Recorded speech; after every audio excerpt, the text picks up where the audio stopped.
আছে নামাজ পড়তে চাই কিন্তু ওই পারে না। আমি আপনাদের ছোট্ট ভাই হিসেবে একটা কথা বলি, এই মাথার মধ্যে এই কথাটা একটু বসাই ফেলেন।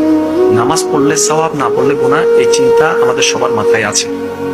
শুধু আজকে থেকে একটা চিন্তা অ্যাড করবেন, আমি নামাজটা পড়লে আমার রব খুশি হবে।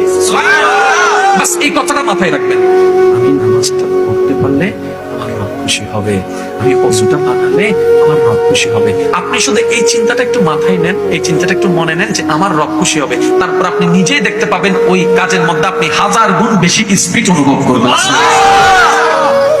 আপনি যে বলছেন না আমি চাই কিন্তু পারি না, আপনি পারবেন। হ্যাঁ, একদিনে সম্ভব নয়, এক সপ্তাহে সম্ভব নয়। বান্দা যখন লাগাতার চেষ্টা করতেই থাকে রবকে খুশি করার জন্য, একটা দিন যখন চলে আসবে আপনার সমস্ত ধৈর্য রবের কাছে পছন্দ হয়ে যাবে, সেদিন রব দেখবেন আপনাকে নিজে থেকেই সাহায্য করা শুরু করবে। কিন্তু একদিনে হবে, একদিনে হবে, এক সপ্তাহে হবে, চেষ্টা করতে হবে। আজকে থেকে মাথায় কি বসায় রাখবেন, নামাজটা পড়লে আমার রব খুশি হবে। এবার কেউ আপনাকে ঘুষ দিচ্ছে, শুধু আপনি এতটুকু টাকার দিকে তাকাই, আমার রব কি খুশি হবে নাকি নারাজ হবে, শুধু এতটুকু বলেন। কারো থেকে কিছু জিজ্ঞেস করার দরকার নেই, দেখবেন আপনার মনে আপনার সাথে কথা